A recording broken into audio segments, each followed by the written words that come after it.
Hey guys. This part 2 of What If Naruto became a samurai. Hit like and subscribe if you like this one, and also please check the author in the description. Let's start. We are pain, that's all. We are God.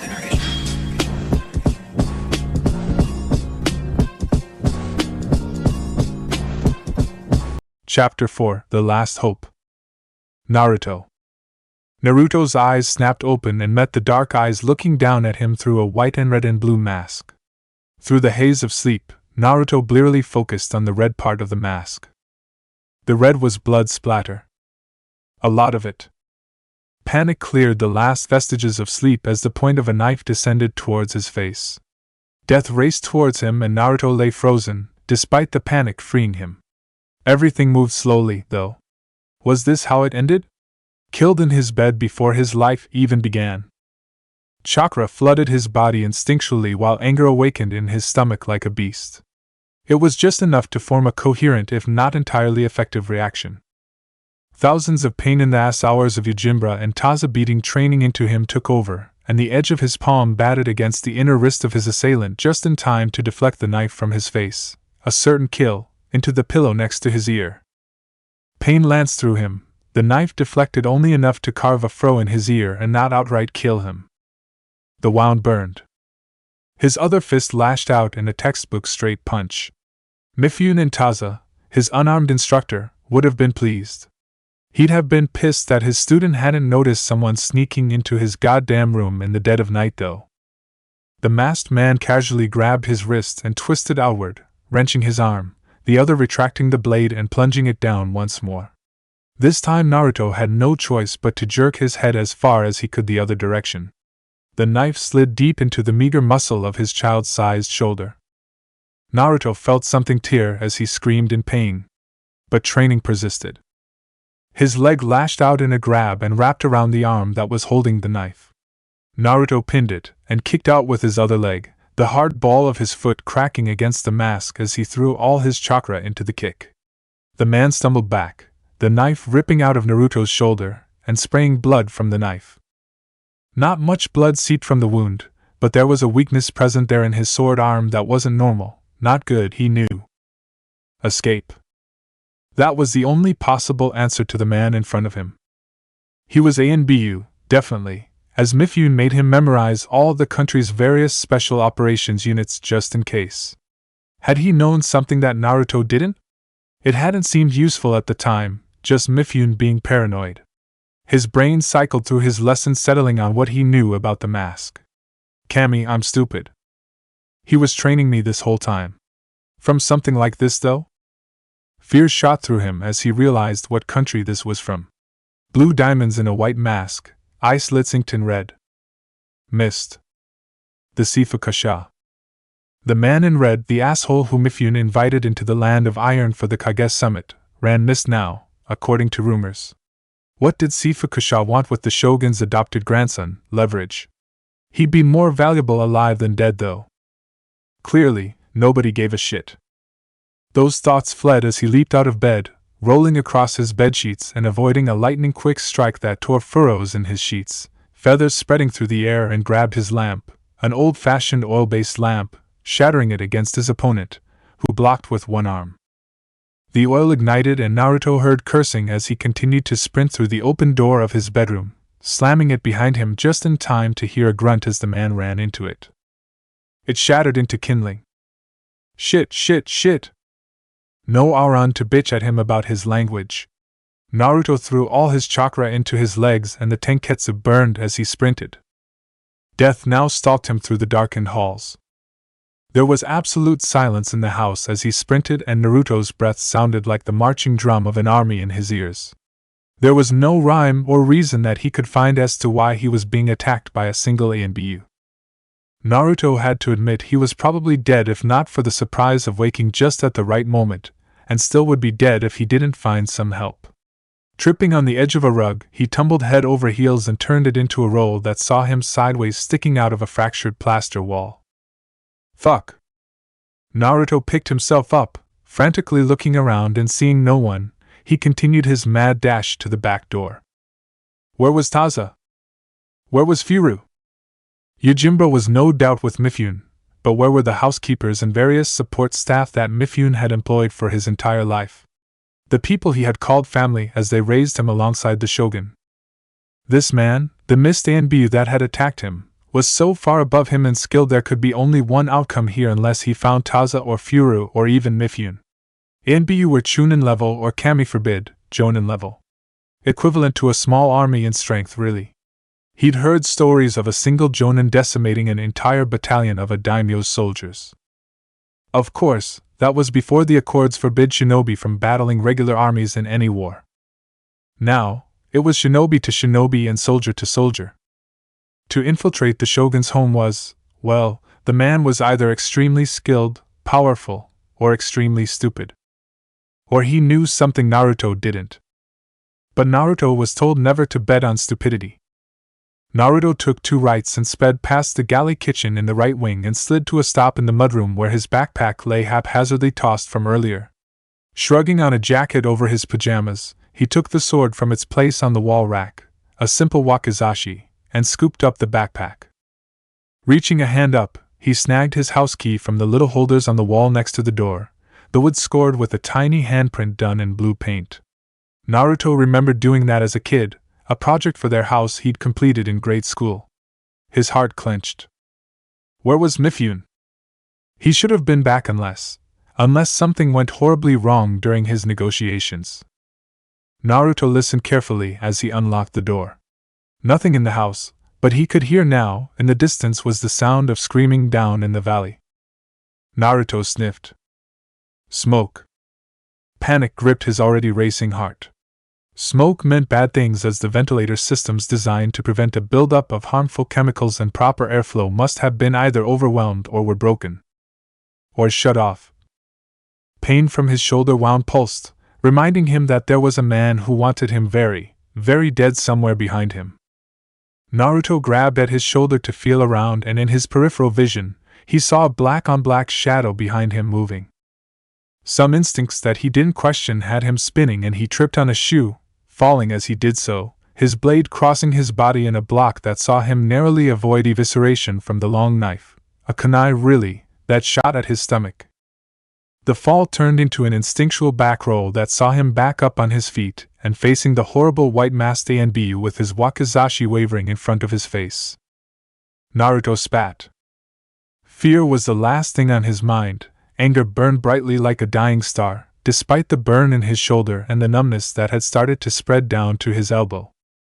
The man spoke, a smooth, unruffled voice that almost startled him with its humanity.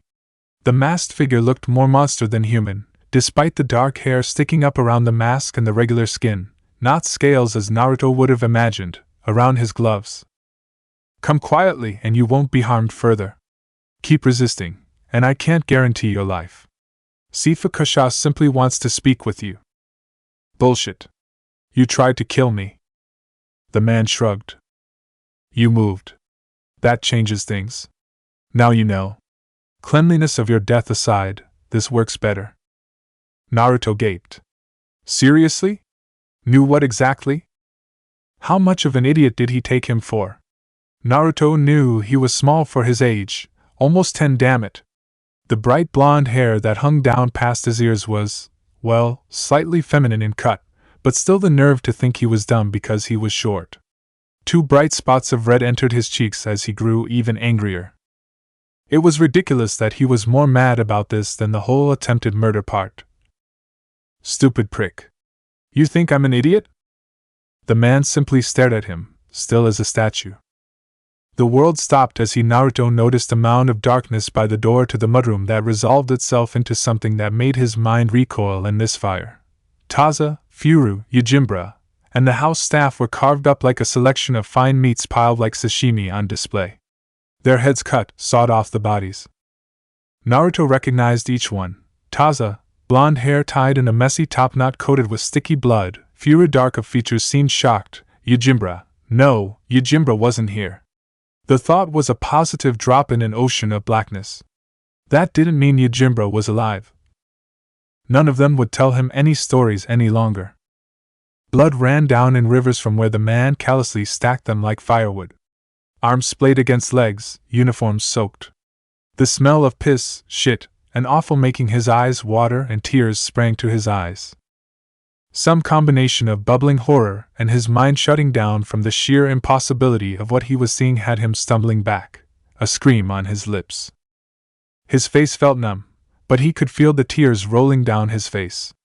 A white-hot rage, like the rumblings of a volcano about to go off, started in his stomach. You killed them.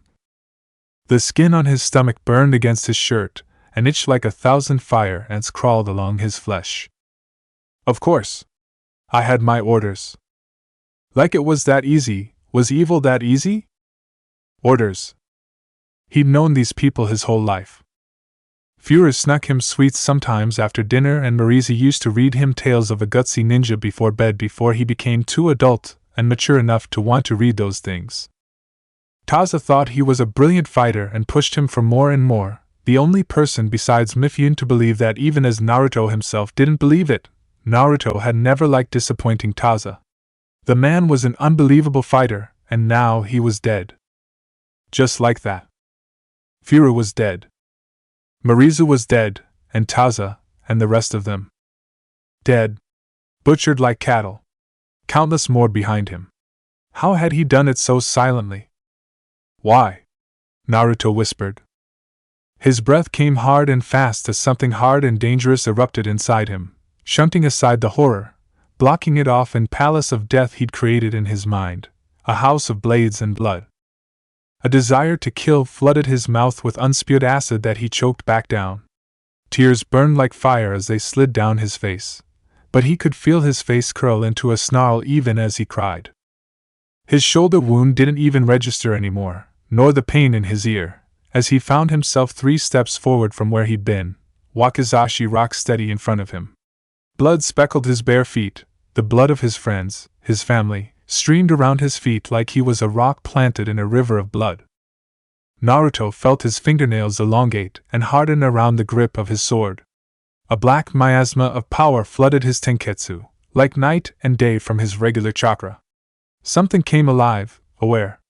A presence filled him with intention, and it felt alive, squirming in his chest. That snarl, that multiple-throated wolf cry surged upward and echoed in his head like a choir of ones singing together. The palace of death in his mind was empty, haunted by the memories of dead friends and family. Of loss and hate, and now violence. Why?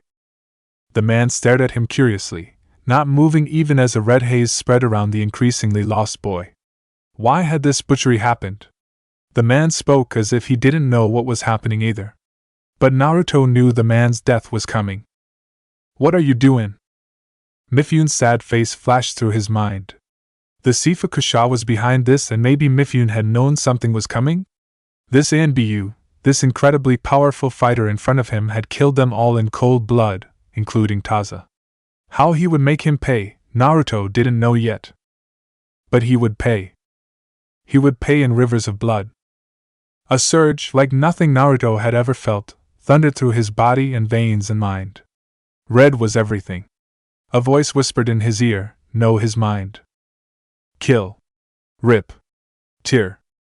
Savor. Break the bones, savor the juice. Kill him. The palace unfolded and something gripped him.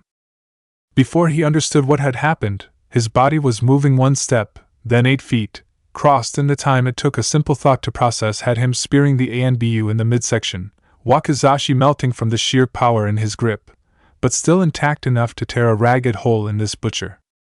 Some aware part of Naruto's mind registered a massive Fuin mark crawling from his stomach, the same itch cascading across his body, spiraling and lit up with a red, blood light on his stomach that sailed outward, stretched all across his body.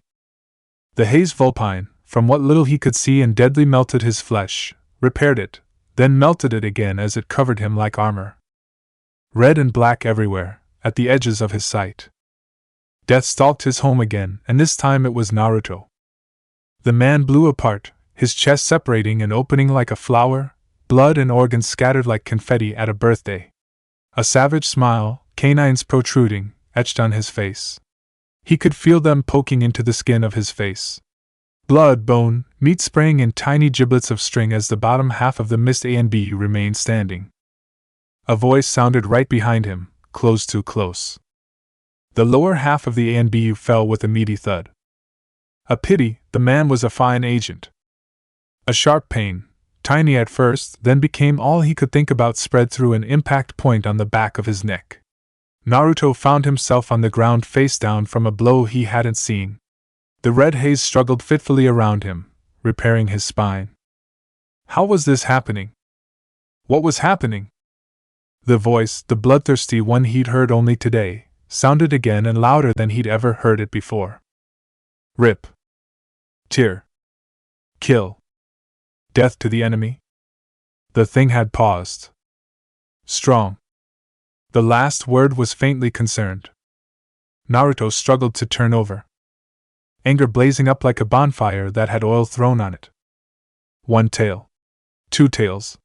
3 tails, then 4 bubbled out of his back. Naruto felt each tail like a bucket of cold water to the face. A fresh ocean of power flooded him and wavered above his body. His sweat in the cold air, that was the containment of the city failing, letting in the frigid sub-zero temperatures, was steaming off his body. 5. 6 tails. Naruto rose to a crouch and met the eyes of the man he knew was behind this all. The Seifuku-sha, the conqueror of hidden mist, covered in blood. Whose blood, Naruto couldn't tell. Naruto had eyes only for the man in red. Curiously, he had a bleeding gash across his chest and leg that seemed to be affecting the way he walked. Naruto could see pink muscle through the slash. 1 minute the man was facing him from where he'd hit Naruto in the back, the next he was towering over him with 2 yellow eyes that could have been twins to the Hokages, though a different mark, like a 6-pointed shuriken, spinning. A pulse hit his body where the man's hand gently touched the lit-up fuin on his stomach. His shirt had evaporated off his body, and all of a sudden he was a puppet with cut strings, falling to the ground, on his knees. The yellow eyes, he hadn't had them before in the courtyard? The smile the man gave him was horrible, like some oni from the fairy tales. Black flesh surged across the man's pale skin like time-lapse shadows over the course of a day. Fuck you. Oh, language? How old are you? 8 or so? And Naruto is it? TSK, TSK. I thought that old bastard would have taught you better. Even in my day, samurai were always a disappointment. Completely overrated in my opinion. Anger surged, transforming. Naruto's mind threatened to shut down, and it felt like he was looking down at himself. Mifune. What have you done with my grandpa? Naruto barely recognized his own voice. It was guttural, older, psychopathic. Pity again, the old man was really something, but alas, you have something that belongs to me. Killing you was the nicest way, but this is me improvising now. I'm just taking it back. Nothing personal. The man beckoned to someone behind him. A pale man, tall, almost as tall as the man in red, glided forward like a snake in high grass. Long black hair fell to his shoulders and he had yellow eyes too, only these weren't like lamps in the night. No, they were sickly like bile or venom. The snake man had a long sword in one hand, beautifully crafted. It flashed, tilting into the harsh overhead lighting of the massive cavern they all stood inside. Behind them was a whole cadre of men and women dressed like his family's butcher had been. Miss Shinobi. Take him. The blade flashed again, this time at Naruto's face. Blade scraped blade, sparks flying with bits of Naruto's wakizashi flying off like wood chips. The snake man thrust his free hand, a claw-like thing, each finger covered in tiny blue flame, straight into Naruto's stomach. Gojyo Fuin! Everything went dark. The palace of death, metaphorical swords littering the ground of his mindscape, was shuttered up and went dark. I'm so sorry, Grandpa. I failed. Rain fell outside as Naruto watched through the windows of their small kitchen in the same house he'd just left. But he wasn't confused at all. This seemed totally, weirdly normal, or so his brain made him think. The house is inside a mountain. How is there rain? Mifune, very much alive and well, was sitting across from him, dressed in his usual tattered maroon robe, at the little table in a nook they shared breakfast at for as long as Naruto could remember. Mifune had his strange box of sand and 2 strange metallic cups nestled in tiny sand dunes sitting on the table between them. Shava, Mifyun's favorite drink to start his morning with, had grown on Naruto, and now he couldn't have a good day without it. Naruto had zero ideas how to make it, but he watched, as he always did, as his grandfather carefully made the drink using the usual process. Their cups were heated in the sand. He'd, unfortunately, found out as a young child, was so hot it was more akin to a forge than anything else. Mifyun didn't so much as look at Naruto while he focused on pouring the ultra-filtered shava grounds into the cups, followed by a generous dosage of the spice he'd paid a lot of money to import from the land of tea, then a generous helping of a sweet white powder, and then the water he had fetched from the snowbanks outside Sekiro. A process that involved a lot of bitching on the part of Furu. After that, it took about 10 minutes for the rest of the process, a gradual stirring and gentle gliding movement of the cups through the sand. The grains boiled up along the sides of the ibrik, the fancy name for the cup that had taken Naruto an absurd amount of time to pronounce in his young mouth. Swirled. Swirled. Gently turned with the expertise of long years, the cups churned out a smell that was heaven, a chocolatey bitterness.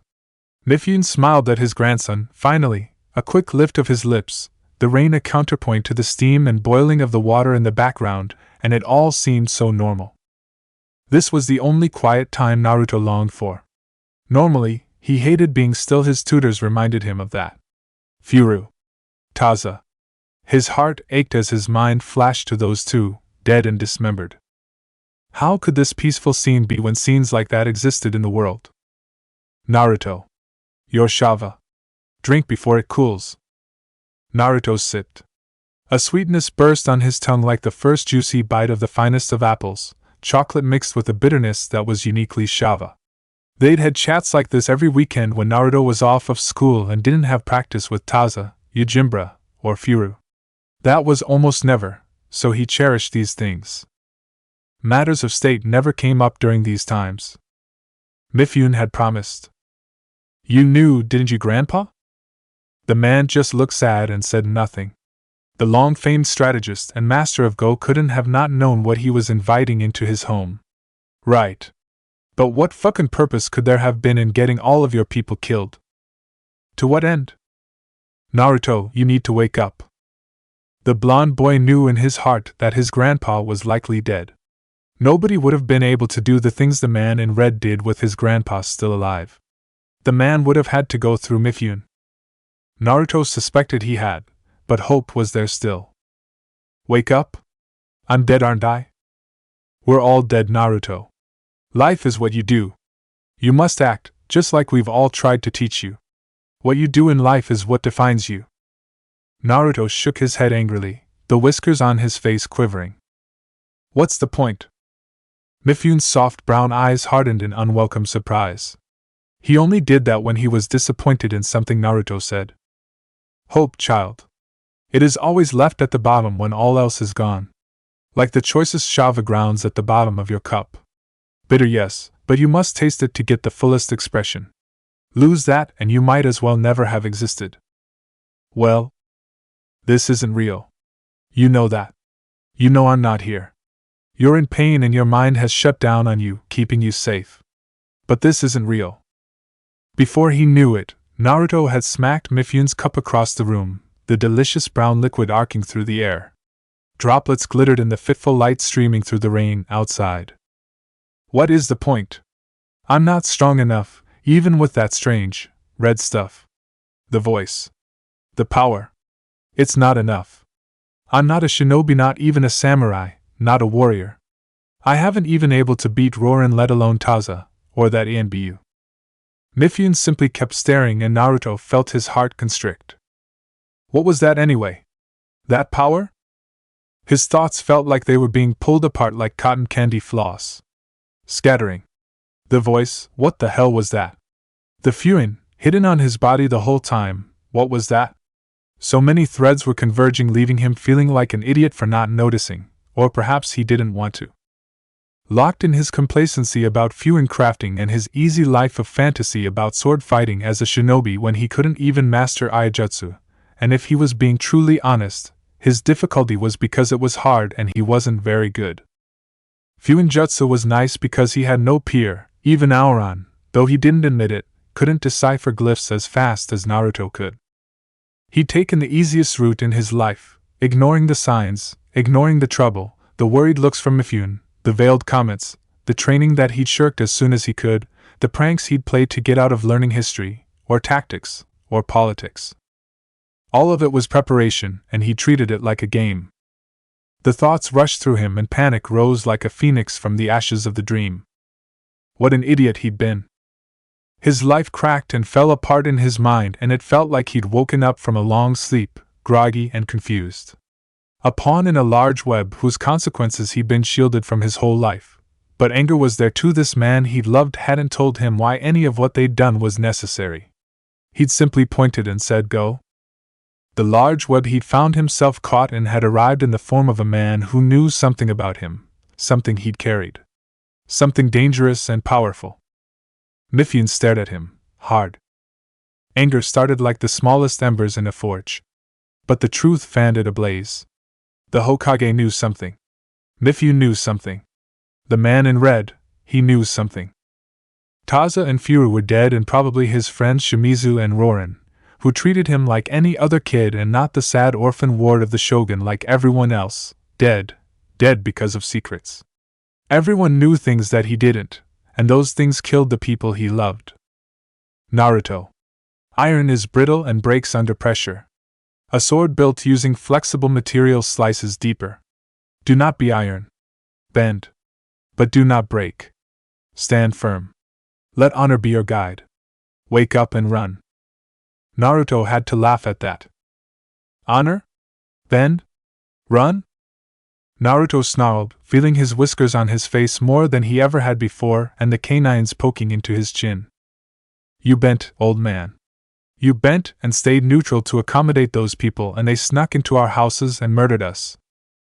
Mifune was the reason he was where he was. Had he just told him anything about his past, anything at all, he might have taken the training seriously, wouldn't have shirked so many important lessons. Why had he waited? Why? There was a secret here, something nobody was telling him. Something more than just being an Uzumaki. Kami as his witness, he'd get answers. He might just be a kid, but he knew how to use his sword.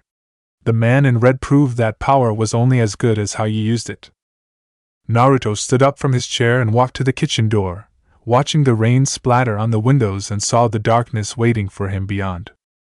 Mifune stood as well, his mustache quivering, tears in his eyes. He wasn't real. None of this was. That was confusing. Two massive red eyes and what looked like 9 waving tails waited for him out in the rain-soaked darkness, peering at him through the window. He opened the door and stepped out. The beast smiled at him, smiled at the hateful rage he felt in his heart, no doubt. Naruto swore then and there that the Seifuku-sha would die by his hand and no other. The beast seemed to approve with a fang-filled mouth, fangs the size of door frames. He willed himself to wake. And he awoke to darkness. Voices. His senses came back to him, air flowing around his body, pain in his shoulder, his abdomen pressed into something hard, a strange sense of vertigo and nausea bubbling up in his throat. Water trickled nearby in a staccato boop boop boop. Naruto took stock of his surroundings, waking up, and found that he was in motion, his body thrown over the shoulder of someone as they moved deeper into what had to be a tunnel. The number of times Naruto had delved with friends into the tunnels were countless. It was the dampness of the air that gave it away. Further down from the main thoroughfare was the agri-smith's main hub of activity, those scientist farmers that used fuel systems to power massive greenhouses and lakes that held freshwater salmon farms amongst other things.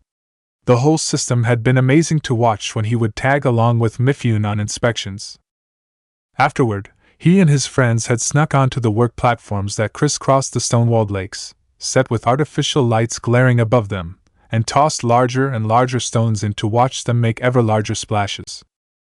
That same harsh lighting was stabbing into his closed eyes, and the gentle hum of large generators could be felt and heard through the walls. They were taking him deep underground. Why? Voices smooth and low carried to him. The acoustics, he'd found, were strange in certain places. My lord Seifuku-sha, I know that you are married to this plan. However, Releasing the beast will make it almost impossible to seal again so soon. The voice is cut off. He's awake. A hand grabbed his hair in a rough grip. Naruto struggled to open his eyes quickly enough to see something, anything. A heavy weight impacted his head, pain blossoming before unconsciousness took him, and it was much longer to wake up the next time. He was, instead of bobbing on someone's shoulder, lying sideways on the rough, cold stone. Naruto slid his eyes, trying not to reflect the light on his corneas, desperately trying to regulate his breathing so as not to alert anyone that he was awake. How the man had found he was awake so quickly, Naruto didn't know, but he'd seen stranger things. Best to be cautious. Dark figures ringed the room, all dressed like the man who had attacked Naruto in his house. They were masked and bearing those mist colors. Naruto lay sideways in the center of a massive Fuin diagram. Release. Containment. Power. Entomb. Those symbologies repeated in endless loops, strengthening and warding itself from dangerous feedback. Though still hazy with pain, Naruto could tell just from a single glance that they were attempting to unseal something powerful and reseal it again in a different vessel. Or something like that. What the hell could they possibly want with him? But those eyes, waiting for him in the darkness of dream, exposed the lie in his head. He did know what they wanted, the secret that Mifune had been keeping, the reason he came from Konoha to Iron. It all made perfect sense when he thought back. Hindsight, yes. But Naruto still felt beyond stupid.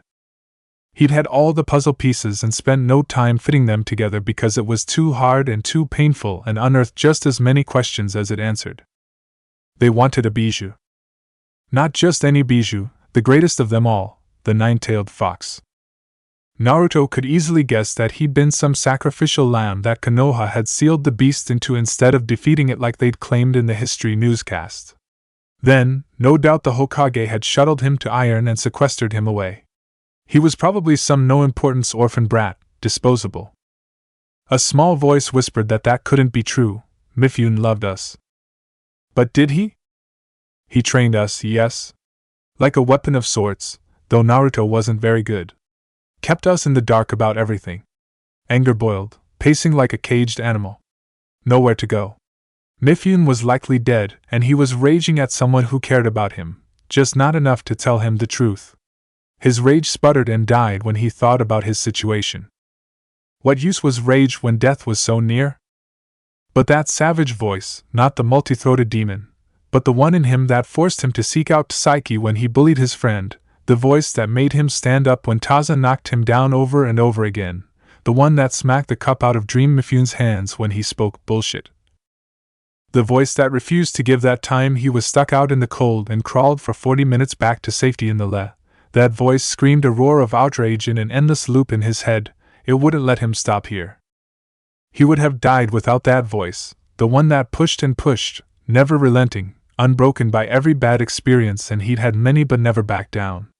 It made him believe he wouldn't die here either. Just think, Naruto. Yeah, not your strong suit. But hope is the bitterest dregs and you must swallow it. On that much, Mifune had been right. The red power in his body swirled around his tenketsu, mirroring his feelings of anger. Pacing. Waiting. But the circle of warding created by the red man's symbologies prevented any chakra from escaping, or a certain amount? It was hard to say. Could he overload it during each stage? His Fuin jutsu had to be specifically tailored in order to accomplish exactly what was asked of it. That was what made Fuin jutsu impossible to use as a battlefield weapon. Preparation and its exacting nature, those were anathema to active battle where variables are ever shifting. But Seifuku-sha and his minions, they prepared ahead, and his curious glance revealed nothing of use. There had to be something, though. Consider this from all sides, as Taza had always wanted you to the way Mifune did. Desperation chased that thought and refused to go down that logical path. If the Fuin crafter got this 100% right, there would be no way to break it from the inside. All he needed was just one slip up. Naruto, however, was an Uzumaki. He could see Fuin like no one else. If there was a mistake, he would find it, take it, exploit it, and then, nothing really. That was as far as his brain would let him go, for now. But it was enough. He had a plan. Keeping his eyes as closed as he could while still being able to see, he tried to scope out the brightly lit room as best he could, lying on his side as he was. Those same ANBU figures were still ringing the room, but there was a low table with various implements, scrivening tools for Fuinjutsu, and a young man with large dark eyes and dirty brown hair sitting in a seat next to the table, as still as a statue. Those dark orbs were freaky large. The boy had to have been twice Naruto's age or more. He really couldn't tell as he was dressed the same as the ANBU around the room, but with greens and browns instead of the blue of the Miss uniform. The hum of the generators still echoed through the walls. That was a good sign. Perhaps they hadn't killed Mifune after all and he was still out there organizing a resistance? The smoke from earlier was bad, but maybe they were fixing it. This wasn't a completely lost situation after all. He needed to find a way out, preferably alive. Naruto sat up, assessment of the lines of symbologies and their purposes. They couldn't break the Fuin lines now, not that it was visibly flooded with light. Naruto couldn't leave either until he was done with whatever his ridiculous plan ended up being. But he was safe, showing that he was awake. They couldn't get him, and he couldn't get out until they were done or something else happened. That gave him the opportunity to examine their work. The Snake Man, though, was right in front of him, feet at the edge of the Fuin lines. Ah, the boy awakens. Brave and stupid of him to be so bold with his attitude. Naruto ignored him and his eyes swept the intricate symbologies. Like a 19-pointed star inside a 19-pointed star, the inner sanctum of the star inside a star was worked with countless Fuin. Bizarrely complicated. Naruto's brows furrowed. Most of this was excessive and unnecessary, and actually perfectly sculpted except there was something nagging him about the lines. Something very specific. The lines were inscribed onto a raised metallic platform. Perhaps they created it for this specific purpose and brought it with them? Or they... Naruto trailed off. Not important. At least, not more important than focusing on getting out. Naruto looked up from his inspections and the Snake Man was still eyeing him with something close to amusement. The way a snake watches a mouse. Struggling makes this all the sweeter, dearest. Shut up. Oh dear. We've got ourselves a fighter with that comment. Already at shut up straight out of the gate? My. Naruto glowered. What a real asshole this guy is. Kinda weird too. Where's your boss, Snake Ladyman? The big guy. I wanna talk to him. There was a snort somewhere in the room, but if it affected the Snake Ladyman at all, Naruto couldn't tell. Fuh. The boy has a bite after all. Tell me, the thing crouched, his face inches from the line of Fuin. Did that bite help your grandfather when I cracked his bones and sucked the marrow from him? While I watched the life drain from his eyes? Did it help your precious Taza and Furu when I chopped them like little pieces of meat for a delightful meal? No way Grandpa died to this freak. Taza, Furu, no. Fuck this guy. Snake Ladyman made a pouting expression like he was sad. No? I expected not. Naruto slammed his fist into the barrier, and ignored the flash of agony and bone-deep pain that came with it. Naruto hadn't even realized he was snarling. Red power poured off of him in waves. The man's cackling laughter was high-pitched and hypnotic in its insanity.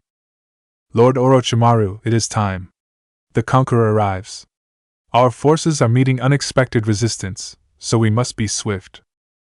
An indistinguishable ANBU appeared in a swirl of mist next to the man they called Orochimaru, dressed more like one of those women from the red light districts than a shinobi.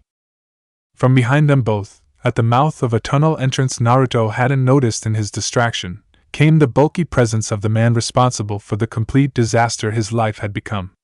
The man was utterly silent, even the chains on his body were quiet, the rattling of them absent of sound like watching from behind a soundproof barrier. Seifuku-sha's voice seemed a duology of voices, one high-pitched and insane, the other deep and commanding. It made his head hurt listening to it. Tenzo. Prepare yourself. The boy that was more puppet than human, stood up suddenly and came to stand next to the snake man named Orochimaru. There was a feeling of finality here, like the next actions would be Naruto's last, and as much as he had 1,000 angry questions to throw at the Seifuku-sha, survival took priority. That voice in his head urged him back to his task. He tuned them out and threw himself into his task, analyzing the fuin. Symbologies flashed in his head as he absorbed the ritual field and came to find a picture of what its intentions were inside his head. Naruto broke it down. He knew, for instance, that the beginning was an unsealing, then a containment, then resealing, then entrapment or entombment. A much more permanent word symbol for what they intended. Naruto thought faster than he ever had. Chakra had begun flowing into the circle, hardening it. A blue glow manifested, throwing dark shadows across the figures ringing the room. This was a nightmare beyond anything he could imagine. A growl, not anything that came from him, echoed in his head. Let me tear them. Suck the life from their bodies. Even listening to the voice seemed to put him on the edge of insanity from the sheer power behind it, barely veiled. Wait. But no, that was suicide. Wasn't it? If the ritual had specific purposes tied to the overall structure, it had to flow according to its design. That meant that if he did things in a way contrary to how it was structured, he would effectively weaken the barrier. He had one shot at overloading the first part, the breaking of his sealing glyph located on his chest. There was a patience to this ritual that was implied and written all over the 19-pointed star. Methodical. Breaking that pattern would, hopefully, overload the expected ramp-up method of the seal by. Naruto's mind shied away from the implication. He'd need to break his own seal and hope he survived what came after. The power needed to be swift and immense to overload each part of the containment and entombment symbols.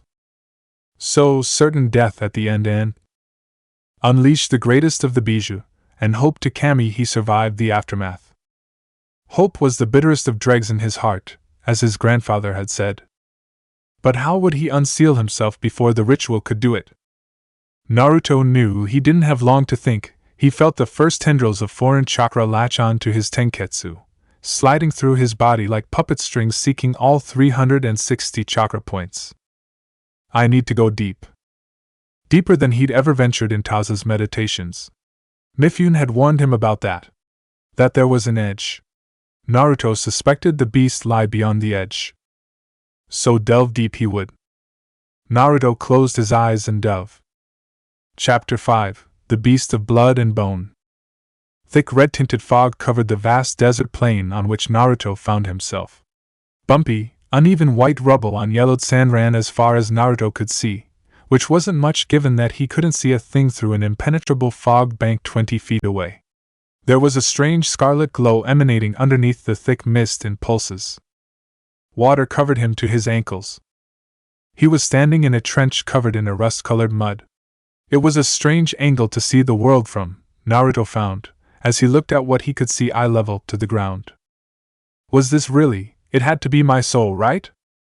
Some of the older samurai, when Naruto had found time to sneak away from Mifune during inspections, talked freely with him about their experiences with the upper echelons of Zenryu and their zeal for the blade. He'd been hungry for anything to help him begin to understand Aijutsu. Their enthusiasm bordered on the fanatical, and Naruto wanted that for himself. They often talked of the color and shape of the soul, and most of them imagined themselves in the vein of a blade, hard, razor-sharp, purposeful. Yujimba, when Naruto asked later, thought that the soul was something found deep within, a visitable place. If that was true, Naruto's soul was a barren desert with nothing living in it. Death was the reward here should he fail to break the seal. If he failed, he might as well stay here because he was almost certainly dead one way or another. Naruto relaxed and shook the anxiety out of his shoulders and decided to clamber out of the trench. Naruto eyed the earthen walls, found a hole nothing more than a crevice in the baked clay and started climbing out. Mud squished between his toes unpleasantly. White rocks were scattered like flowers in a field, and it was through this crunching, painful debris that he climbed through, into the thicker mist. There was a rattling sound, almost like the anchor chains of an ocean-faring ship, far off in the distance. Why would there be chains? What even is this place? Now he could see that there was a hill off to his left, or a mound of something, at least, under the bank of now thinning reddish mist. Why was it so hot inside this mist now? Naruto looked down at his formerly bloody hands and found that his ragged clothing was still there, the holes in them where his body had been struck by the Seifuku-sha, but he also found that his shirt was open and a strange design. Bargain stuck, power causal god, death condition active. Prize. Captured. Entomb. Restrain. Enhance. Loop. Enhance. Was looping on his stomach. It was hot to the touch. Black pulsating symbologies were slowly forming on his shoulders and back and legs and neck, gently curling fuin that became legible then disappeared and reappeared just as suddenly. It seemed like just being here, in this place, was forming and writing more of them. Naruto knew exactly nothing about what was going on other than why he'd come here, what he was attempting to find. A part of him hoped and feared that he was wrong about all of this, that there would be no demon king of Bija hidden away inside his soul. That the Seifuku-sha would be wrong about everything, that this would be some cosmic mistake and the man would apologize, tell him Mifune was still alive, and he'd let him go if only he told him where they kept their money like this was some kind of common robbery, and not a betrayal of story-like proportions. A manic laugh bubbled out of his chest at that. The sound echoed strangely in the mist. Naruto kept walking, though it was more like falling forward. The plane, Naruto didn't know if it was or wasn't a plane, but it seemed like it, stretched on forever. Naruto walked and walked and walked, and after what felt like 2 hours of walking, he passed his 35th hill as he'd been counting to help him focus, and at this one he decided to investigate. As he drew closer, it was as if everything came into focus. The chains, the rattling sound, the crunch of the stones underfoot, the slow-moving slosh of water in the trenches. There were swords, rusted and broken, that littered this place and stuck straight up out of the ground in what seemed like the millions. This was a battlefield, Naruto was certain.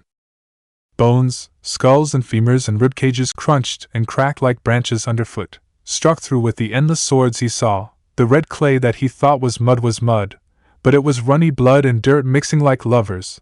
The hills' bodies stacked like cords of wood Master Auron had him cutting and stockpiling for fueling the forge. Naruto didn't scream because the sound was stuck in his throat like a chicken bone. The rattling sound was closer, and it was now that he realized he was sweating like a pig despite the chill of the mist.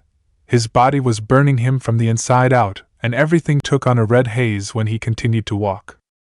Was this the ritual starting to work on me? Am I dying? The red hue of his body and chakra blazed, matching the pulse of red coming from the mist. Naruto pulled at the short bandaged braids of hair that held his considerable amount of blonde back.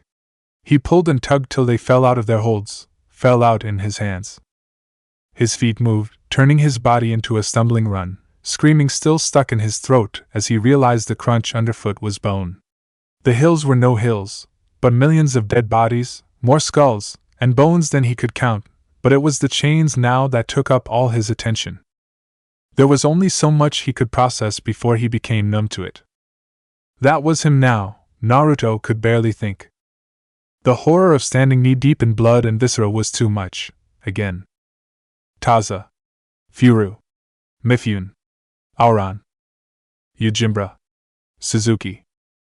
All of them were dead. Right. Thick chains, a dark and oily black like they'd been dunked in ash, were glowing dully as a banked coal fire. Fuin brought these structures, these chains, to life and were engraved on every inch of the absolutely gargantuan manacles erupting from the ground. They felt familiar in a way he couldn't describe. There were hundreds, no, thousands of them coming from everywhere around him, rising higher and higher from the blood-soaked ground into the fog-shrouded sky. The clanking grew louder as he ran faster, faster than he'd ever run before. Who knew how long he had until the Seifuku-sha did what he came for? 1 mile, then 2 more passed before the mist became different, a deeper red, the red of arterial spray. It was there that he started to hear singing, but not one person singing in the washroom of the barracks. No, this was the singing of a dozen people, a chorus. Naruto shivered. A chorus made up of only one voice, a group who sounded exactly alike, conflicted on which song to sing, but deciding to start the same one all in a different spot. A crazier version of the groups who went around singing during the winter holidays, but terrifying in its pitch and tone. Power thrummed through his bones. Naruto felt hot, His body was reacting, matching the heat to the song. The singing called to his body like a dog that sensed its master nearby, pulling him, and he went, paralleling the hundreds of thousands of chains that rose into the sky. 4 steps, then 20, then 25 saw him to the threshold of what he knew would be something madness-inducing. Feelings he couldn't find a source to sprung up around him. Titanic grief and loss and anger. His in a way, but not his. A malignant miasma, a word Naruto saw in the newspapers that Mifune read describing the plague that had hit Sky Country a few years ago, perfectly described the feeling in the air. The fact it was chakra, and there was no doubt about that, was like nothing Naruto had ever felt before. This dwarfed the thimbleful he'd channeled when he slaughtered that Anbu a lifetime ago. For there was no doubt this was that legend came before him, the Kyubi no Kitsune, the nine-tailed demon fox. Haunter of battlefields, the butcher of millions through history, a being that parents used to scare children straight. The scourge of the sage. Naruto had found what he'd been looking for. Naruto knew, as every year he attended the Festival of the Heart, that the legend went the bijou was the curse given from ancient shinobi breaking the oath of the sage. To never use chakra for war. It had made sense at the time. The broken oath was the reason shinobi were bound to the Hokage, and the Hokage were bound to the daimyo. Everyone knew that. But it was also the reason samurai was so trusted. They never profaned chakra for personal use. To use chakra in warfare was to invite destruction from the bijou, until even that wasn't sacred. Hidden villages harnessed the bijou somehow, and ever since, well, war wasn't new. Naruto simply couldn't understand how you could leash something like this. Even Fuinjutsu seemed to pale in comparison. Deep, oceanic in size, and hateful, he could feel the chakra. Surrounded by it, Naruto was in a cocoon of loss and rage that felt pulled under a powerful riptide. All that was swallowed in an instant when he actually laid eyes on the thing that he knew without a shadow of a doubt was the cause of everything that had happened to him in his life. Naruto felt bits of his sanity fraying at the edges as his mind struggled to frame what he was seeing in a way that his mind could understand. At least the size of the 3 mountains, the beast was as much a fox as a gentle breeze was to a super typhoon. The fox was a beast of blood and black bone, the color of light blood and nothingness, a multi-tailed fox kami, a god, for what else could it be? Trapped beneath 3 equally monstrous tori, pinning its back hindquarters, its ribcage, and its upper arms and head. Tori were sacred ceremonial gates large enough to see from miles away that welcome gods and hold back demons, at least according to the stories. They were the color of stars, a black blanket covered with twinkling lights. Chains, too, the black and steel links inscribed with Fuin, were like grains of sand on a beach for how they came from every direction to wrap around legs, around arms, around its neck, and those 9 sinuous, beautiful, terrible tails. The possible death of himself and everyone in iron was writ large when viewing the beast, but fell away as he realized his life as he'd known it was gone, changed the day this thing had entered his life so long ago, changed again, and again irrevocably when he found out this thing resided within him. The main points of his life led a trail of crumbs for some animal to follow, all the way up to these 2 things. The fox and the man in red. He hated them both. One for setting the course of his life and the other for killing everything he'd ever loved. Naruto seized the rage that spread through his body, hot like fever, like a drowning man seizes a life raft. He hated the weird singing, the tori, the chains, the whole thing. Naruto stormed up to the edge of what he quickly realized was another Fuinjutsu.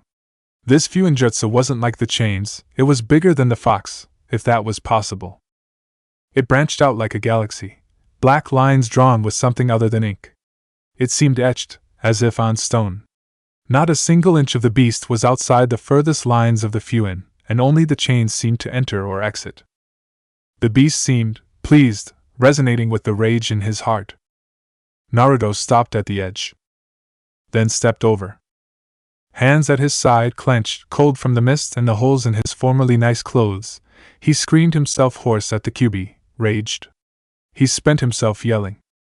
All the unfairness and anxiety, all the horror and grief, which felt so much like fear, the size of his emotions scared him, and he shied away, shunting what he could out his mouth in incoherent ramblings. Shut the hell up, you stupid fox! The fox had been resting, as much as it could be covered in chains, laying down curled up inside the seal, but his shout, impossible to hear over the singing, must have roused it. One eye the size of a railroad car opened, and Naruto only had chains popping like cartilage as a warning before a massive house-sized paw stopped an inch from his face, making no dent on the ground despite the ground shaking. Naruto had his hands over his head bracing himself. Everything changed. The sound stopped, the fog cleared in an instant, and the chains grew smaller, but no less plentiful, as he raised his head. The scent of blood grew in his nose and the presence in front of him changed. Naruto screamed as he met the gaze of a now 8-foot-tall armored humanoid monstrosity staring him in the face. It was the jagged-edged face of fanged death itself, with horn-shaped ears sprouting from the terrifying head, claws like swords on either of the vambraces while being disconcertingly slender, feminine, with 9 drifting tails, disconnected from the main body, formed from 9 black and red orbs floating behind the kyubi in a chakram formation. It was terrifying, powerful, and inches from his nose. No longer a gargantuan fox, this smaller, though still dwarfing Naruto's diminutive form, the figure was imposing in a different way. Naruto stepped back quickly, across the script. Tails lazily flicked back and forth like flames in the wind. Naruto froze staring, noticing quickly that it stood on the edge of the ceiling script, but very carefully behind it. The stillness, though, was the rigor mortis of a corpse. Meanwhile, Naruto was burning from the inside, the furnace not letting up for a second. It felt like he was in a dream, emotions muted, reasoning muted, ability to speak muted. Naruto struggled to say something, to ask the questions he was burning to ask. 2 clawed hands reached up to its face, a face that Naruto now realized was a helmet of sorts with latches, and pulled it off. Naruto had always wondered what the face of death looked like, and it turned out, as he watched the helmet come off. Hair tumbled down its armored form in shining black waves. Naruto couldn't help it. The face looked like the Hokage. The face of his death, and hopefully the Seifuku-sha's, was beautiful if odd. Red ears, vulpine in shape and tipped in black, topped her its head, and the rest of her /its face was a beautiful blur. Naruto could never have told anybody what she /it looked like other than it had red eyes that were streaked like the swirl of galaxies, and they were older than Mifune, older than anything he'd ever known, and they saw right through him, and whatever it saw, it smiled to see it. "Hello, little sacrifice." Its voice was a multi-throated singing and terrible and wonderful to behold, straining his mind to contain and define what it was. His mouth moved without him noticing. "What are you?" It almost looked like it was going to laugh with delight. A Sunday stroll in a beautiful park with friends. "Why, Naruto, I'm..." Here the face changed, darkening, expanding, fangs standing out in a suddenly razor-blade-filled mouth. "You..." Armored claws reached for him, and Naruto had a visceral reaction to the black miasma of colored energy Naruto had ignored, but could still feel. It was the burning in his body, the furnace in his mind and his veins. It was killing him and liberating him and being ripped away simultaneously. Power so strong it made his head spin and his body collapse to the ground. Naruto screamed, throwing up his hands and everything in his stomach. The black chains, loosely looped around the arms, legs, neck, and body of the armored woman, horrible beast, man, thing snapped taut, yanking her /him/it screaming and laughing back into the seal on the ground, the fog returning and shrouding everything. The furnace, 1,000 degrees hollowing him out, cut off, and Naruto had had enough, vomit sizzling on his chin. "Stop!" Chains froze, the smile on its flickering, changing face froze. Naruto took a step forward, then another until his hand was on a small white strip of paper on the chest of the armored figure, a strip he hadn't noticed before. As soon as his hand grabbed the seal, a flimsy thing that didn't seem like it held back a veritable god, the beast flickered, becoming that titanic thing again, its true self. Naruto was holding a single piece of a collar the size of an autobus, and a single blackened chain like the anchor to a cruise liner was held in his hand, that single strip of paper on it flickering in the ethereal wind. But all was quiet. The beast froze in surprise. "I'm not doing this for you. I'm doing this for myself. And for Iron. I'm hoping you kill him. But you owe me, After this, QB. Your freedom and my life. In exchange, I want you to kill the Seifuku-sha. Naruto felt the breath of the great demon on the back of his neck as he bowed his head and found himself crying, ignoring his clothes and face covered in vomit, blood, and dry tears. His throat was raw. He'd been screaming. I'm going to die, old man, I'm sorry. But this is my only plan. I can't escape. I can't run. So, I'm going to fight the only way I know how. They'll never expect it. I just hope it's enough. This is quite unexpected, I must admit. The beast spoke, educated, sounding male, the next, rough and female. But then again, it could sound however it liked. Fine then, little sacrifice. You pull that little seal off, and I'll do this thing for you. Your mother would be very disappointed in you, by the way, given what she did, but that's irrelevant, I suppose, as she's moldering in the ground now. The beast giggled. She was of limited imagination. You seem different. The beast seemed to hesitate as its voice, so powerful Naruto felt it more in his chest and mind and the ground than as a normal voice through the air, grew softer, though still booming. Why do you really do this? You know this will kill you, yes? Naruto ignored the question and focused on the QB's comment. My mother, what about my mother? Naruto pulled hard on the chain. It didn't move the beast at all. Answer my question, little sacrifice. Frustrated, and knowing that time still passed outside, he spoke honestly. If he was going to die, what was the point of lying? I hate you, yes? But you are what you are. Might as well hate the cold outside. It'll kill you, sure, but it is nothing personal. You didn't ask to be sealed inside me. The man in red? That asshole? He chose this and I want him to suffer. Naruto slumped, one hand on the paper tag, and feeling keenly his young age. None of this was right. He was prepared to set a calamity upon his city with who knows how many hundreds of thousands still alive. All because he wanted revenge. Was his life worth more than all of them? Something occurred to him. Why do you call me a sacrifice? The great beast was silent. Even the chains stilled. No, it doesn't matter. Not anymore. Naruto wanted to make sure that man never hurt another person again. Before he could think further, Naruto's hand clamped shut on the seal and tore. A wide Cheshire Death's Head smile greeted Naruto as the fox seemed to swell in his view.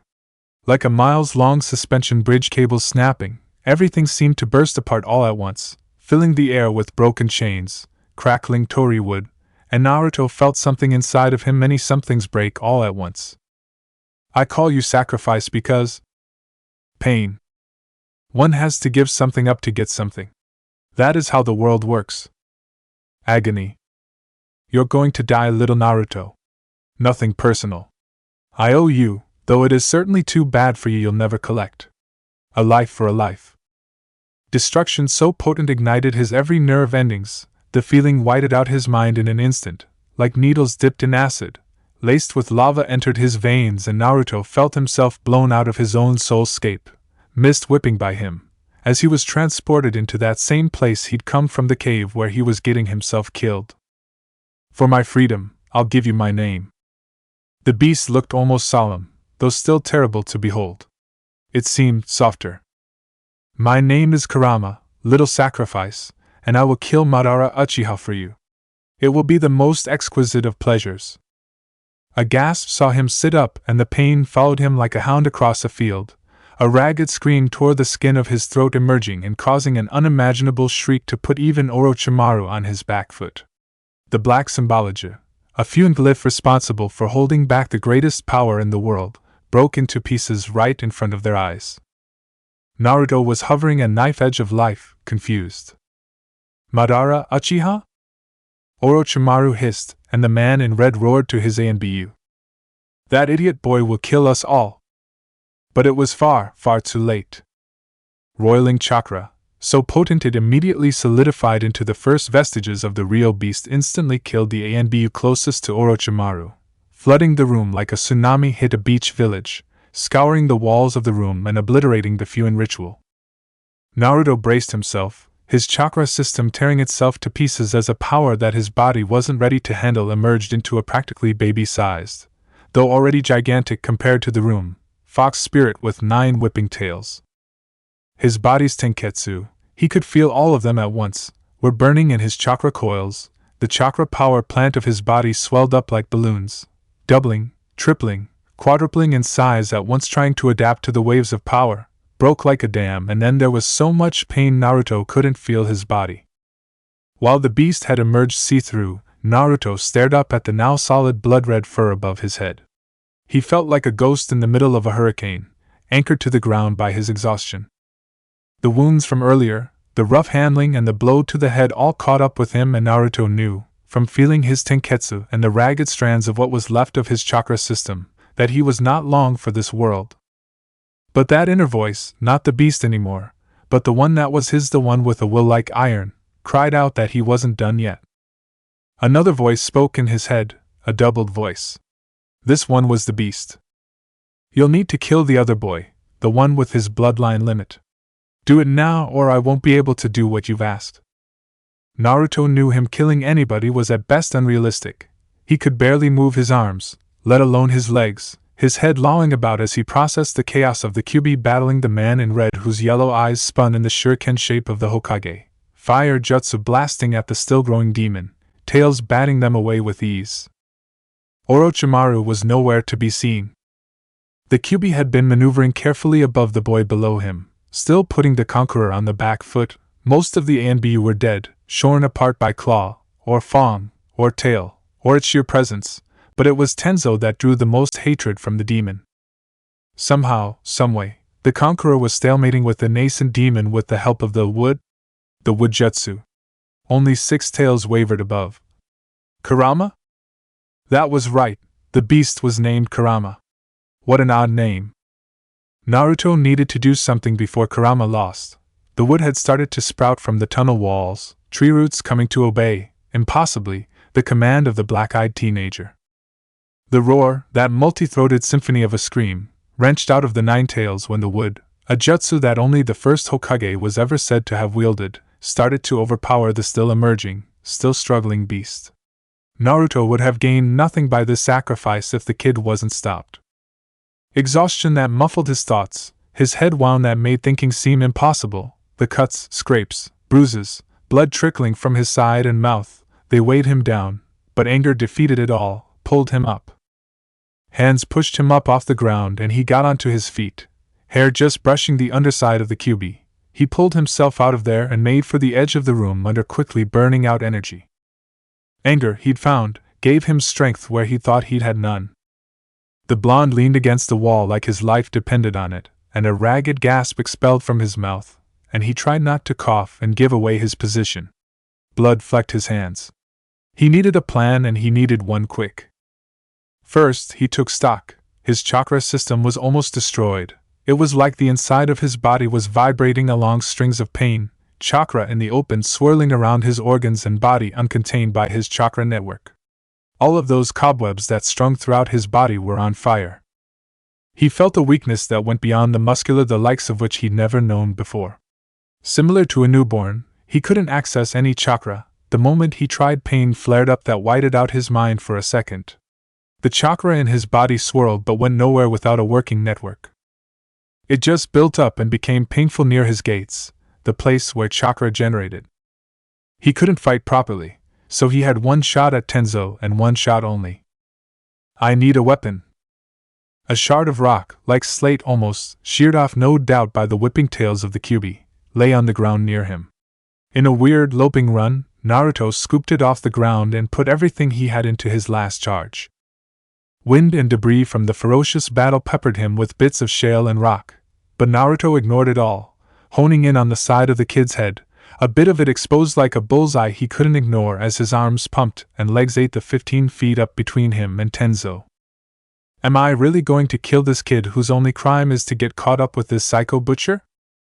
Naruto launched himself like a spear, arm outstretched with the triangular rock point first, and watched almost in slow motion as the kid suddenly came aware, breaking off the jutsu, and turning. Tenzo's reaction wasn't fast enough as Naruto was in his guard already. The movement was fast enough for the rock to enter his eye instead of the side of his head though. The kid screamed and Naruto fell on him like an avalanche. Blood squirted and some white liquid streamed out of the eye as Naruto retracted the rock and plunged it back down even further, rage powering his arm, feeling the teenager bucking underneath him, trying to get him off. But his struggle stilled with the last strike, viscera coating Naruto's hand, and Tenzo was dead. Naruto rolled off at him, thankful the kid stopped struggling. If Tenzo had continued to fight, Naruto would have lost badly. A cold part of Naruto woke up at this kill in answer to his earlier question about whether or not he could kill when it came time. Naruto found it hard to think all of a sudden, dizziness from the blood loss probably, but though his thoughts were hazy it was hard to imagine his simple life not 4 hours ago was something he looked back on with longing. Journeyman tests. Naruto coughed more blood laughing. Hard to believe that had been his biggest concern. Now his whole life had been murdered in cold blood like he just murdered this teenager, and he was about to die without having accomplished any of the things he'd wanted for himself. He felt the chill and weakness steal over him that he imagined was death. Pacifism was for people who were okay with letting evil have its way no matter what, he now realized. Naruto hated bullies and these were the biggest he'd ever faced. There was no way the Seifuku-sha would survive the rage of Kurama, now, however. That was cold comfort. Already the tide was turning, as Naruto watched where he lay. Those tails, ever growing larger, batted a strange ethereal purple skeleton protecting the man in red. What the hell is that? Darkness edged his vision, and he found it was hard to stay awake, despite the excitement and horror of a high-level shinobi battle. Naruto drowsily thought this might not count as a battle so much as a slug match between gods. Why should he stay awake? He did what he could, right? Kurama would do the rest. But no, it was that stupid voice again. Get up. Your friends, Yajimbra, and Master Auron are still out there. I don't have anything left. If an inner voice could layer scorn on top of scorn, its response would be a perfect example. As if. You don't stop till they kill you. Pain whited his mind, but that didn't matter. Naruto wasn't dead yet, so he got up. The journey from Tenzo's corpse through the tunnels of the underground and back to the lowest level of the city was almost 40 minutes. That was really 15 of slow walking, falling, hand over hand against the wall so he didn't stop. The difference that having no accessible chakra made was like night and day. Naruto felt like he could barely make his muscles listen, gelatin as they felt, but it was step after step with his inner voice flaying him until he stumbled into the city center, which could more accurately be described as a war zone.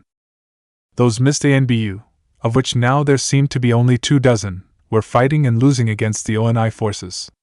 Most low-level jutsu didn't do anything against those suits. Only extremely powerful techniques of B rank and above were serious threats. Though, as Auron had pointed out, enough jutsu and that protection doesn't matter. But it was a slaughter, as far as Naruto could see.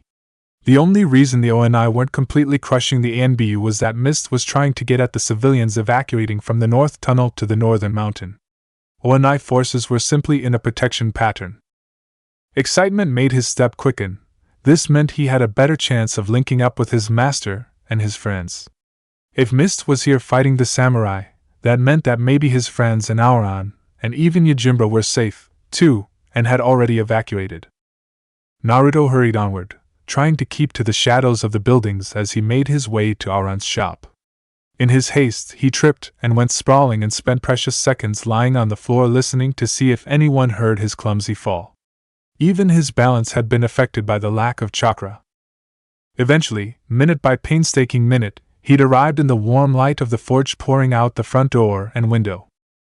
But the door was wide open and hanging off the hinges. Master Auron? Naruto called softly. A groan answered him. Naruto couldn't have hurried fast enough as he pushed his way into a place that looked like a bomb had hit a tool shed. Tools, clients' commissions, general armor, and ingots of chakra metal, invaluable material, were spilled together making the place a death trap. Gingerly, Naruto maneuvered through the debris to the back door of the workroom where Naruto and Auron had been inspecting the special delivery that seemed like a lifetime ago. As he rounded a corner, Naruto could hear a deep pain in a faint voice, coming up from the ground in front of him. Is that you, Naruto? Auron came into view and it wasn't good. Blood, copious amounts, stained the floor like a red carpet. Wide at first, where Auron's left leg was missing, the blood trailed on the floor like a streamer till it hit a trickle by the doorway. The leg itself was nowhere to be seen. Holy Kami! Compared to all the other things he'd seen tonight, this ranked very low on the list of disturbing things, but it had equal weight to him. Master Auron was vibrant, strong, and built like the mountain he called home. Seeing him so vulnerable hit him like a gut punch. Despite that, Naruto found he could still act, his focus clearing of the pain from his wounds. They were in danger from more than just a missing leg and blood loss. The Shogun's ward knew that he was liable to collapse any moment himself, so speed was paramount. I need to do something. Naruto? Where are you going? The forge was still hot enough for what he was about to do at least, and Naruto snagged the closest piece of forgeable metal and shucked on a smithing mitten and shoved the top of the jagged edge into the fire, and watched it impatiently. Naruto was aware that time was not on his side as he could feel subtle vibrations through the ground if he strained his limited senses. Kurama still battled the butcher of the hidden mist down in the underground. Naruto! Nobody had any time. Least of all Auron. Watching the metal for an interminable amount of time, now glowing a whitish orange, he pulled out his tool and rushed back to where his master lay panting, sweating, going in and out of consciousness. What are you doing, boy? Naruto ignored him. He was very careful where he swung the white-hot metal slug. Naruto felt much older than his 9 years as he sat on Auron's leg to hold it down and pressed the metal to the wound. He listened, pained, as his master thrashed and screamed and cried and felt each painful blow as his master's fist impacted his back until they weakened and slacked off. An interminable time later the man was silent, his breathing even. Naruto slumped backwards off his master's wide thigh and felt like giving up, letting go of the metal, still careful of the immense heat. The man was unconscious. How the holy hell was he supposed to get a man that weighed 3 times as much as him out the door without chakra? Naruto did feel a little better, not much above dead, but he wasn't hurting as much. Despite that, his body throbbed like one huge bruise. Inside he was a wreck. Naruto was surprised he was even able to think properly with the amount of damage to his chakra coils and system. He could feel, all through his body, where the Kyuubi had torn its way out. Kurama had been inextricably linked with every organ, chakra pathway, gate, tenketsu, until he wasn't. Naruto didn't think about it and locked it away. He'd be fine. This was a temporary setback at best. He'd come out of this, he wouldn't die, Naruto would become a shinobi and be the best there ever was or would be. That bravado, the normal I don't give a shit attitude that infuriated Taza, Furu, Mifune, his tutors, and Master Auron was strangely absent. Naruto couldn't summon anything except his focus on the next needful step.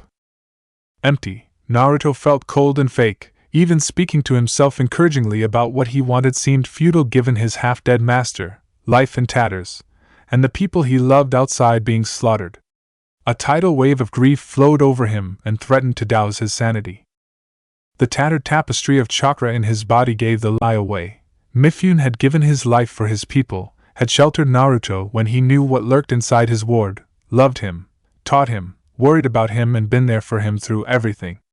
Now it was time to prove Mifune hadn't been wrong to care or believe in him. That Kurama didn't define everything about him.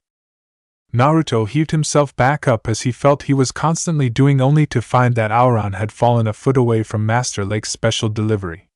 The sarcophagus was open and an orb the size of an overlarge apple was nestled in a padded center covered by a single symbol. Naruto hesitated, something telling him this was not the best idea he'd ever had, and was he even doing it, damn it, and picked up the object. A suspicion snuck up on him. Master Auron's forge was out of the way of the main fighting. Why had he been attacked? Nothing happened. The voice, that sibilant hiss that spoke out of the darkness, scared the shit out of him though. Foo, it seems the idiot boy is still alive, I see? Orochimaru. This, was bad. Why was he even here? Though you are on the very edge of death, child. It is a place I have never been. Tell me, does it make you feel alive? Naruto took a step back and stood in front of Aoran's prostrate body. Slowly he bent down and picked up the jagged piece of metal still glowing. This really is amazing. To have survived the extraction of the Nine Tails, quite like a cockroach you are, Naruto. Uzumaki. Shit. Yes, you are in quite a bit of trouble here. Your dear shogun was not good enough to keep you hidden, least of all from them. A smile, like the water lizards of the land of river, all teeth, shone through the dim light of the forge, creating a corona around Orochimaru in the doorway. People spoke of this man, this infamous Noob-nin, an unaffiliated shinobi, like he was death walking. So far, they'd been right. The man had slid through every person he'd fought tonight. Naruto was exhausted, breaking, and didn't really know anything about fighting a shinobi, let alone one as ungodly strong as this one. The cold feeling in his chest spread. But he was unbroken thus far, and he'd fight till he died. Give me the object and I'll let you walk out of here with your master out of respect for your tenacity, if nothing else. Why do you want this? It's nothing. Idiot. It is far from nothing. But you are too imbecilic to understand. Give it and you walk, don't, and you and your master will die on my sword. Further fighting matters not to me. The outcome is the same, only you will be dead and I will have what I seek. A pale, thin hand stretched out like spider legs, palm up, waiting. What were the odds he'd let me out and not kill me? Probably not great. Nor had he come this far and learned nothing. Orochimaru whirled in the doorway, his sword invisible to Naruto as it clanged off a person attacking him from behind. A huge someone. Armored and venting steam from his suit, already damaged in multiple places. Yajimbra. Naruto recognized the black and red color scheme with splashes of white down the sides of the arms resolving into the sigil of a bull. Go, Naruto! Hissing like a snake, Orochimaru was a blur as he fought. The man was pissed. Naruto grinned. More sounds of battle came, but Naruto spun and was focused on his master, still out cold. Naruto slapped him across the face with only the slightest hesitation. Master! Wake the hell up! Another slugging blow, open-handed across the bearded smith. Hitting the man's face hurt, the hairs were excoriating his hand as he struck. Another blow with the object this time. Then the man's eyes snapped open, hazy with pain. They focused on him with difficulty. Naruto put the orb in his pocket. There must have been a tremendous amount of panic written on his face because he started flailing to get up on one leg. Naruto moved around behind and bent with a flat back to get his tiny arms around the house-like frame of his master. Agonizing pain flowed throughout his small body, but bit by sliding bit, he pulled him to the right behind the workspace door. There was a back alley entrance where their trash bin was and also where the larger deliveries were dropped off. The sounds of Yajimbra and Orochimaru's fighting faded as Naruto heard the groan of the structure of the smithy straining. They must be fighting in the front. The building can't take much more, I'd imagine. Naruto watched the beams shake and dust fall. Naruto pulled faster, almost yanking his shoulder out of its socket, trying to pull Aoran. Push with your foot. I'm trying, lad. Huff. Did ya really have to eat so much in your life, Aoran? Damn it. The man groaned as his raw, cauterized wound scraped some metal shard lying on the ground. Naruto winced. Huff. Language. Huff. Shut it. Naruto managed to move them both out into the alleyway and leaned Aoran up against the sooty brick. Both of them were breathing hard. Despair threatened to choke him.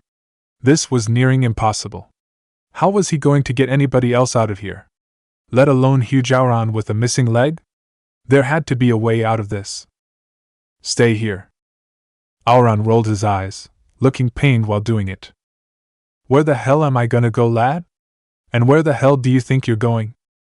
Determined, Naruto kept walking through the dim alley towards the opening out into the plaza where all the craziness had happened earlier today. Was it really earlier today? He spotted his prey and looked around for his target. The ramp was opposite Yajimbra, who had a molten hole in his chest plate but seemed unhurt, despite being on his back with smoke pouring out of his armor. The ramp was where he needed to go. A minor problem being the fiercest of the fighting was happening between the ramp and where Naruto was right now. Before Naruto could even process what was coming out of his mouth, he started shouting. Anything to save Yajimbra and Aoran. They were counting on him. Naruto thought about his friends, Suzuki and Rorin, but they would have to save themselves. He wasn't even sure if he could get away from Orochimaru long enough to save the two in front of him. Naruto mentally apologized to Aoran. He was abandoning him to save him, but it still hurt. Hey, Snake Lady Man. I got your ball. Yellow eyes whipped around and zeroed in on his bruised and beaten form. Naruto took off in a loping run that he immediately realized would do absolutely nothing to save him. He needed to have something run interference, or he was dead. So Naruto dove into the battle. The blonde felt true terror again and lost count of how many times that had happened, but it gave his legs the strength it shouldn't really have, and he sprinted his way through the samurai and the ANBU, of which there was a handful left. Fire, lightning, water, and wind surged around him in techniques that just barely missed scouring him, setting him on fire, barbecuing him, or drilling through his soft parts like a pressure hose. If the battlefield of his soul was the aftermath, this was what it should have looked like before that. Chakra being used for war, for hate and destruction. Samurai held that using chakra like this to kill others was anathema. But this power, it was incredible. Naruto couldn't wait to learn, when he got out of this absolute clusterfuck, that is. A small, terrible voice chimed in, but what about your chakra? Your dream? He pushed that thought away and kept zigzagging under people and through legs and around corners to get to the ramp and the relative safety of the outside. Naruto swore that power would be his and he would kill the men responsible for everything. Orochimaru and the Conqueror. Anger burned alongside adrenaline, and he picked up speed, hitting the elevated portion of the run. 2 minutes of agonal breathing and cramps that he ignored, almost falling, Naruto made it to the gate doors, which hung broken on their hinges, terrible temperatures raging just beyond in a maelstrom of white. Right outside was one of the only access lanes to the river that split the continent. The river Zainan started here as an ice flow drift and managed to meander into a delta that watered most of the continent. Naruto knew if he, but no. He'd die out there in those temperatures, out of the light-preserving les. Naruto breathed in the crisp air. After the smoke-choked inner tunnels and plaza, it was a welcome relief to breathe air untainted by ash. He spun, feet crunching the packed snow, and the sound echoed against the huge rock face to his left. Endless mountain roads stretched in front of him, curving around Sekiro and disappearing into plains with various les sticking up like river lizards' teeth. Behind him, Naruto felt more than saw the door open. Why do you make this harder than it needs to be, little Uzumaki? Why run? You've accomplished nothing.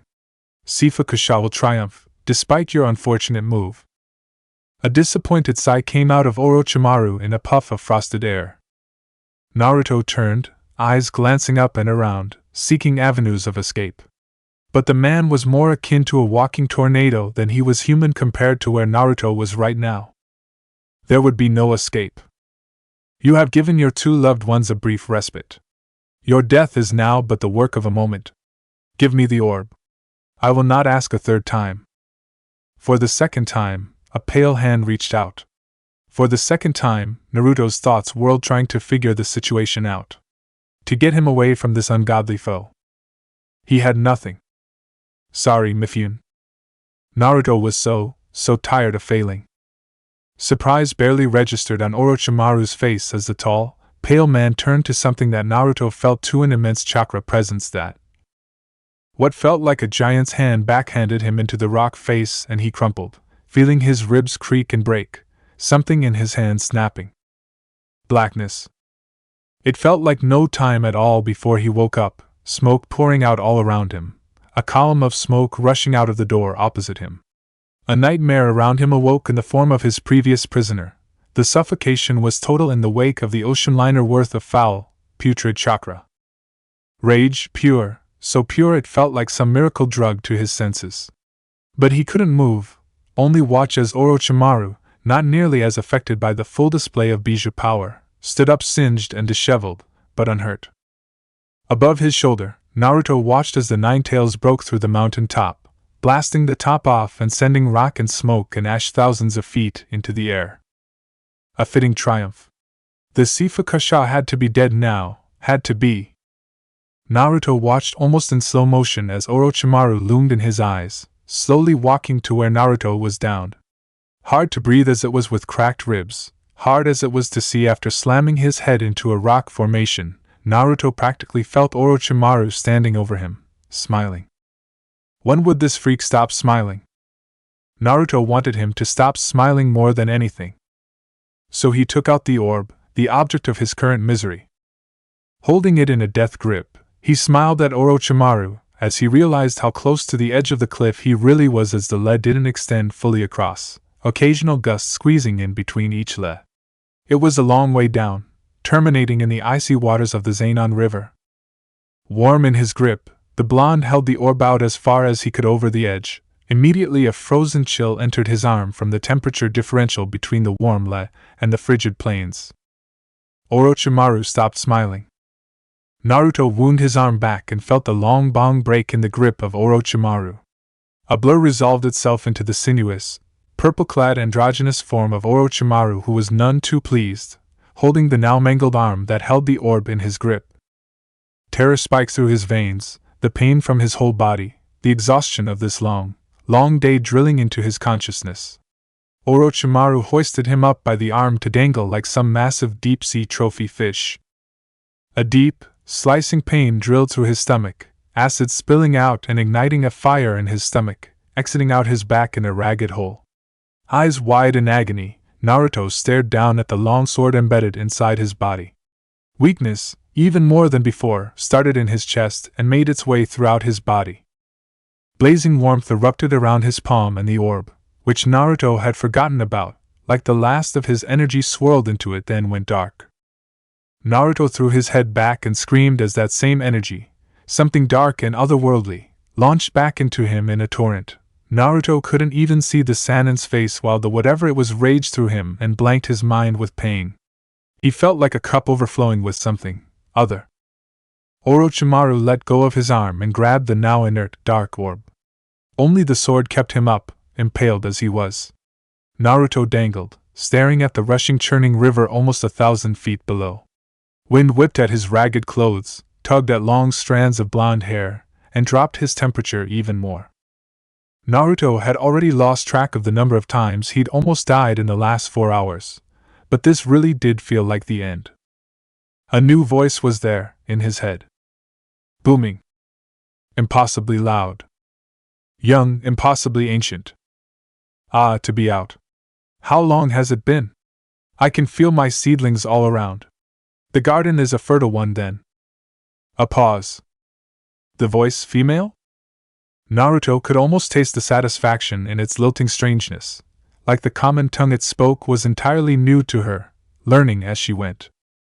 Fear not, my little seed. Death is a transition, is it not? Nothing outside him could be heard over the blood rushing in his ears. Leaning close, Orochimaru smelled of acrid smoke, acid, and death. Try as he might, he couldn't hear what Orochimaru was saying, just focused loosely, blurred on the slit, yellow eyes of a predator. A voice continued to scream in his body, mixing with the new voice, a soothing female voice, and Naruto tried to spit at this blade-wielding terror as the voice, not Kyubi, a new one, spoke to him in a way Naruto couldn't understand. The voice felt frustrated. The blonde raised a shaking arm, an arm that weighed as much as an elephant, to his lips, shaking and trembling, to come away with bright red blood. He coughed, sharp spiking pain jolting through every fiber of his body. Naruto felt the blade slide out of his stomach, and whatever else that asshole said was lost in the wind as Naruto was flung straight out into the open air and felt his body tumbling end over end. Death approached at terminal velocity. I'm sorry. I'm so sorry. Naruto hit the water, things broke in his body as dark, frigid water closed around him. A voice echoed back to him, clearer than ever in his head. Fear not, my seedling, I have you. You are but the beginning. You will all be mine again. And everything went black. Indeterminate time later. Gecko Hate. Hate watched as the beast that terrorized his dreams for the last 10 years exploded out of the top of Sekiro Mountain. Ash and rock spewed at least 30,000 feet into the air, creating a colossal column of smoke and fiery rock. Hate, Kurenai, and Lady Mikoto had spent the last 3 hours fighting their way out of the death trap that the Sekiro city had become. The shogun had been killed, along with half of the delegations of the other Kages.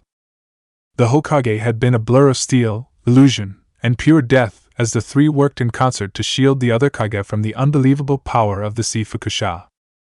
Finally, Lady Mikoto and Lord Ai had engaged him and damaged him enough that they could all leave. The city was lost. The samurai were blindsided by sabotage and deception. Their shogun apparently died in the first stroke. It was a slaughter on all sides.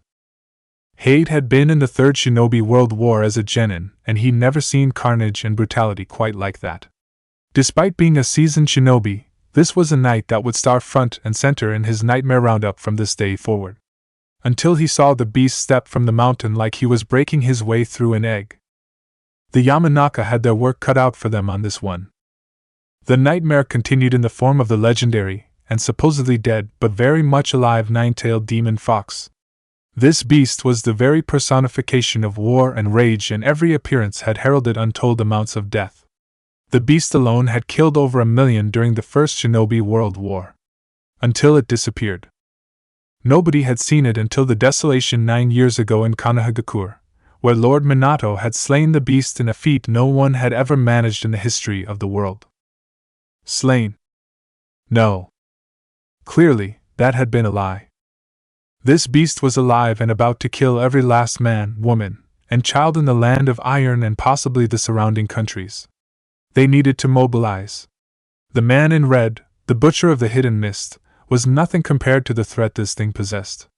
It was a cataclysm in the making. A red flash flooded out from the beast like a lighthouse piercing the night. A roar of hate, rage, disbelief perhaps sang out across the snowy hills and plains of iron. It disappeared. Lady Mikoto was next to him. Her face was the face that poets would kill 1,000 times to write stories about, and it was completely unsurprised. Lady Hokage? What just happened? Kurenai, still young yet, but powerful nonetheless, and his partner in protecting their lady, was equally as dumbstruck by what happened, the kanji for foolish fire, a euphemism for the illusion of the will-o-wisp, standing out on her mask. That was the thought. Was the beast an illusion? A trick? What happened was a clever and vital move from an old man that had his move planned 12 steps ahead of everyone else. Even me. But he's bought us time with his life. What?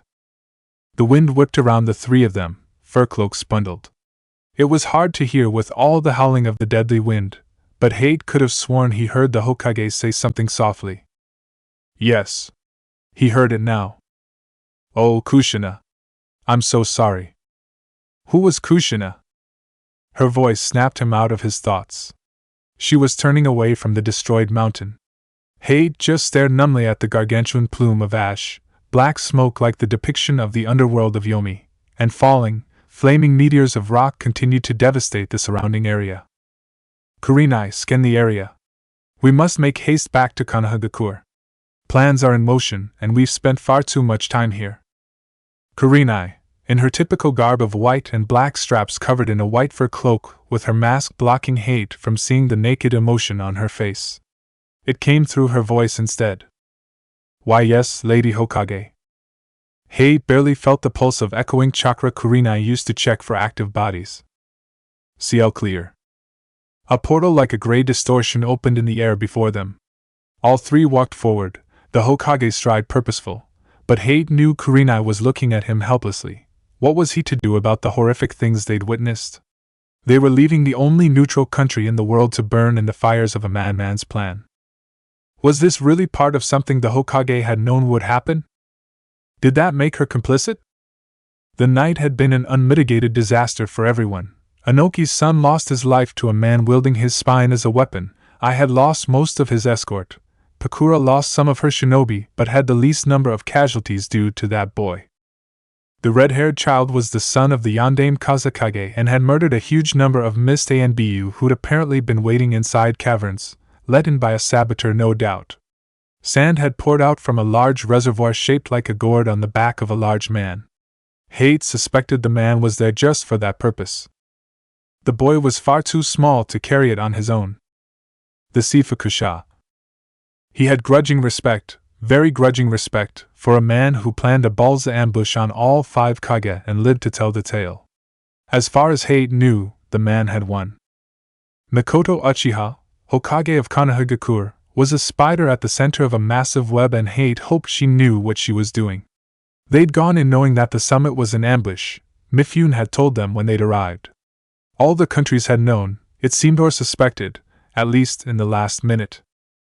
But they'd gone anyway, most with the excuse that an ambush that was known was one disarmed. They'd lost anyway. Had it all been a massive miscalculation by so many powerful people? Hate had warned against it till he was blue in the face, but she'd insisted it was part of the plan. Hate suspected it was pride, vanity of a sort. Nobody had taken the Seifuku-sha seriously until he'd almost wiped them all out. And Orochimaru. Hate turned around before he stepped into his Hokage's portal and stared back at a visual reminder of the worst night of his life. Rocks still gently arched into the air, like pebbles in the sky, from how far away they were, but Hate knew they were enormous pieces of a once proud mountain fortress. Normal things for a shinobi, you'd think. But this had been different. A nightmare in more ways than one. Anxious, fraught urban conflict with no room to open up with powerful jutsu or properly maneuver. So many enemies converging in one place. The death toll was already catastrophic for Sekiro's city alone. Was the same thing happening in Musashi or San? He hesitated to think the nightmare even over. The Lady Hokage seemed to imply this was just the beginning. Hate. He turned to the Hokage, watching him from the other side of the portal where bright sunny fire country shone through, like a dream he wanted to have. Gecko knew immediately, with a sinking feeling, what she was about to ask him to do. The warm, shadow-dappled forests he called home would have to wait. Forgive me, Yuzuki. I won't be home in time for dinner like I promised. Find the boy. Get him home. This is my command, any means necessary. Do you understand? Hate saluted with a fist to his heart, elbow and arm horizontal across his body. Gecko hesitated. Will you tell Yuzuki I won't be home for dinner? The Hokage softened, just a little, nodding. Hate nodded as well. Unhooking some clever clasps, he handed the Hokage's brace of blades to her, and drew his own in one hand. She took them and handed them away without looking to Kurenai, who was no doubt there waiting to receive them. Chakra suffused him with power, the energy shunting to the tenketsu in his legs, muscles, and thighs, and he leaped off the incline, flipping backward off the cliff they stood on as the portal winked shut. Wind rushed as he fell, twisting to land adroitly only to explode into motion, legs pumping as he ran in a dead sprint towards where the monstrous form of the Kyuubi had been. Blood, death, nightmares. What are they to the true shinobi? I will endure. Hate knew the issue wasn't really about him here, about how nervous he was. No, he'd handled worse. Plowing through the snow at speed, he barely left marks on the top layer of snow. The issue, he thought, was finding one boy amongst the chaos before something happened to him. This was a case of a needle in a haystack of needles. All he had of the boy was a vague description. A boy of 9, slight of build, messy tumbles of blonde hair, maybe put back in bandages, whisker marks on his face, and light violet eyes with perhaps an air of being older than he looked. He would do his best to find him, or die trying, as his Hokage expected and as any true shinobi of the leaf would. He would endure and triumph, or fail and die. This was the life of a shinobi. I'm coming, Naruto.